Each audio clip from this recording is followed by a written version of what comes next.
All right, here's a story we have talked about in the past. The lunch truck wars on Wilshire Boulevard. Restaurant owners were upset because lunch trucks were parking in front of their restaurants at lunchtime and stealing customers. Now there are tow zone signs on the entire 5700 block of Wilshire. Tow zone times are 9 a.m. to 3 p.m., which happens to end right after the lunch rush. Keep in mind, workers in the area were going to the lunch trucks because they like the food and the price. Should the city have banned the lunch trucks, or should the restaurant owners do more to bring the crowds back, David? Well, I think this is an unfortunate example of the restaurant lobby having their way with the way the rest of us are supposed to eat. I mean, it's really discriminatory. I sincerely doubt the lunch trucks have a very well-organized lobby to go to their city councilors and complain about this, but you can bet the restaurants do. You know, I think this is America. This is supposed to be, you know, free market society. If people want to go to the lunch trucks, they're going to go to the lunch trucks. Sticking up no parking signs so they can't park there is really un-American. Charlotte? Well, there are about 14,000 registered lunch trucks in the county of Los Angeles, and I think that what the restaurants should do is they should get their own lunch trucks and park them in front of their own restaurants. What's really interesting about the whole lunch truck issue is that this is not just roach coaches. This is a new business model, right. And they're popping up Absolutely. all over the country, and top chefs and people with advanced degrees are starting these companies with their lunch trucks. Sometimes restaurants will have like 5 lunch trucks, and there are a lot of reasons for that. One is it's only $150,000 to buy a lunch truck, but if you're going to rent a space, it could be like $15,000 to $18,000 a month. Secondly, you can change your menu around. A restaurant has to oftentimes, if it's a chain, it has to look to some corporate office that dictates its menu. But a lunch truck can say, oh, my customers don't like apples. Okay, tomorrow we'll have bananas.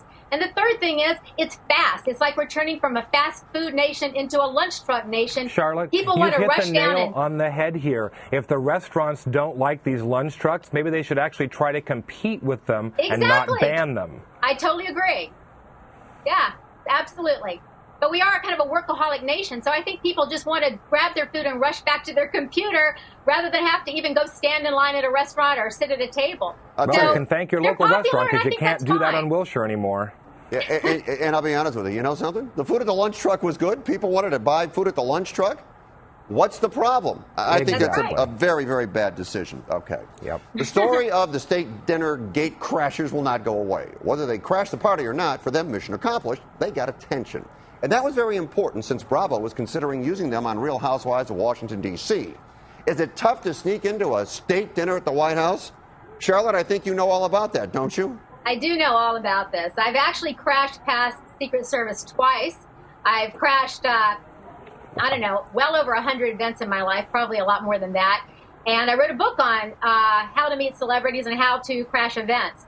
So it's really, I mean, it's very easy to crash. I would say the Secret Service is harder to crash.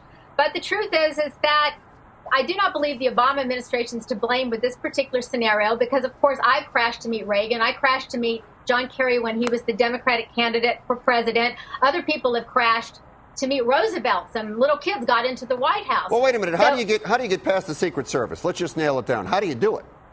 Well, the way I did it 2 different ways. The first time I actually called the White House to try. I wanted to interview Reagan for my book, and they said no. So I went over to the Hilton where I knew some of his people were staying, and I basically got to know one of the employees who got me in. He basically talked to one of the Secret Service guys on the spot. I wasn't on the list, and this was at Walter Annenberg's party in Palm Springs that he had an annual party every year.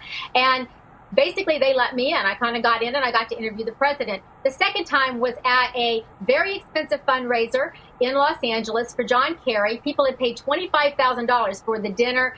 Some of the people paid $25,000 for the dinner and the show. And I kind of jumped in the group of these very wealthy people and was able to kind of just go in unobserved and unquestioned. But I did go through very rigorous security both times. I had to go through the metal detector. They checked my purse. And Secret Service is highly competent. They have secured 10,000 events in recent years, no incidents whatsoever. And so I don't feel that they were out of control with the Salahis for 1 second. There was no risk. There was no problem. And I think they're being unfairly criticized.